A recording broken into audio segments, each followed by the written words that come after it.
नमस्कार बच्चों, एडुविला point channel में आप सभी का स्वागत है। और आज हम पढ़ने जा रहे हैं कक्षा 7 के सामाजिक विज्ञान की वर्कशीट नंबर 23। इसमें हम लोग मुगल साम्राज्य के बारे में जानेंगे। और पिछली वर्कशीट में जैसा कि हम लोगों ने बाबर के बारे में पढ़ा था कि बाबर ने किस तरह से मुगल राजवंश की स्थापना की थी और 1526 ईस्वी में उसने इब्राहिम लोदी को हराकर मुगल शासन की नींव डाली और उसके बाद पूरे भारत में मुगल वंश को फैलाया। तो यहाँ कह रहा है कि विद्यालय पिकनिक के दौरान मुझे हुमायूं के मकबरा जाने का मौका मिला। आइए आज हम मुगल शासक हुमायूं के बारे में कुछ जानकारी प्राप्त करते हैं। तो बाबर का बेटा था हुमायूं, इसके बारे में हम लोग पढ़ेंगे। 1526 से 1530 तक बाबर ने शासन किया और 1530 से 1540 तक हुमायूं ने, फिर 15 वर्ष बीच में 40 से 55 देख रहे हैं, तो ये 15 वर्ष का गैप शेर शाह ने शासन किया था। और फिर 1555 से 1556 तक हुमायूं ने दोबारा शासन किया। मुगल ज्येष्ठाधिकार के नियम में विश्वास नहीं करते थे। ज्येष्ठाधिकार का नियम कि बड़े पुत्र को राजगद्दी मिलना चाहिए, उत्तराधिकारी होना होता है, तो इसमें विश्वास नहीं करते थे, जिसमें कि ज्येष्ठ पुत्र अपने पिता के राज्य का उत्तराधिकारी होता था। इसके विपरीत उत्तराधिकार में वे सहदायाद की मुगल और तैमूर वंशों की प्रथा को अपनाते थे, जिसमें उत्तराधिकार का विभाजन समस्त पुत्रों में कर दिया जाता था। आज भी हमारे यहाँ सहदायाद की पद्धति चलती है। जो भी उत्तराधिकार होते हैं वो सभी पुत्र होते हैं। पिता की संपत्ति में सभी पुत्रों का बराबर अधिकार मिलता है। हुमायूं ने अपने पिता की वसीयत के अनुसार जायदाद का बंटवारा किया। प्रत्येक भाई को एक प्रांत मिला।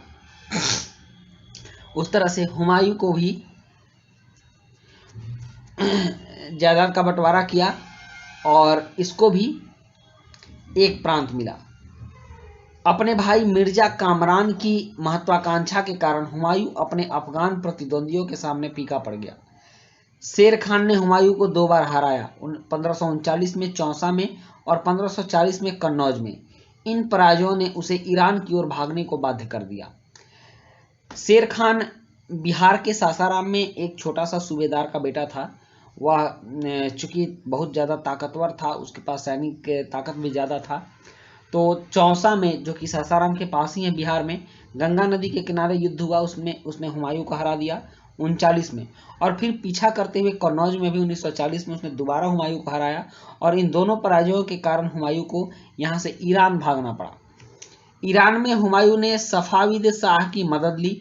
उसने 1555 में दिल्ली पर पुनः कब्जा कर लिया, परंतु उससे अगले वर्ष इस इमारत में एक दुर्घटना में उसकी मृत्यु हो गई।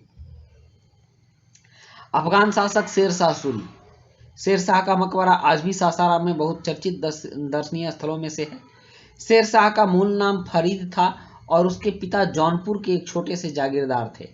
उसके संरक्षक ने उसे एक शेर को मारने पर शेर खान नाम दिया था।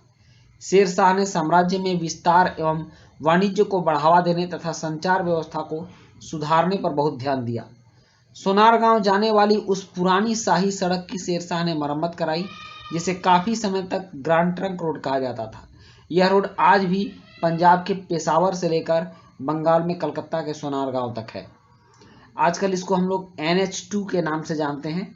यह सड़क आज भी विद्यमान है। और शेर शाह ने कुल 1700 सराय बनाई। सराय मतलब धर्मशाला होता है, जहां लोग आराम कर सकें। 1545 में कालिंजर के किले की घेराबंदी के दौरान दुर्घटनावश एक तोप के फटने के कारण शेर शाह की मृत्यु हो गई। अब यहाँ है कि सत्य और असत्य बताइए। चौसा के युद्ध में हुमायूं ने शेर शाह सूरी को हराया। यह असत्य है, क्योंकि शेर शाह ने हुमायूं को हराया था। कालिंजर के किले की घेराबंदी के दौरान हुमायूं की मृत्यु हुई, यह भी गलत है। और हुमायूं के पिता का नाम बाबर था, यह सही है। अब यहाँ 2 क्रियाकलाप दिया गया है। पहला क्रियाकलाप है कि पता लगाइए हुमायूं के मकबरे का निर्माण किसने किया या करवाया। और दूसरा है क्रियाकलाप 2 कि उत्तराधिकार के चयन के लिए मुगल किस परंपरा का प्रयोग करते थे। आज भी राजनीति में उत्तराधिकार के चयन के लिए किस परंपरा का पालन किया जाता है। तो चलिए इन दोनों क्रियाकलापों के उत्तर लिखते हैं।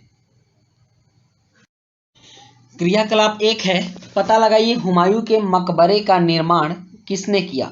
तो हुमायूं के मकबरे का निर्माण हमीदा बानो बेगम ने करवाया। और क्रियाकलाप 2 है कि उत्तराधिकार के चयन के लिए मुगल किस परंपरा का प्रयोग करते थे। आज भी राजनीति में उत्तराधिकार के चयन के लिए किस परंपरा का पालन किया जाता है? तो उत्तर है कि उत्तराधिकार के चयन के लिए मुगल शाह दायाद की प्रथा अपनाते हैं, जिसमें उत्तराधिकार का विभाजन समस्त पुत्रों में कर दिया जाता है। आज भी राजनीति में उत्तराधिकार के चयन के लिए इसी परंपरा का पालन किया जाता है। तो बच्चों, ये थी आपकी आज की वर्कशीट, और ये वर्कशीट कंप्लीट होती है। वीडियो अच्छी लगी हो तो लाइक, सब्सक्राइब, कमेंट जरूर कीजिएगा। मिलते हैं नेक्स्ट वर्कशीट में। Thank you.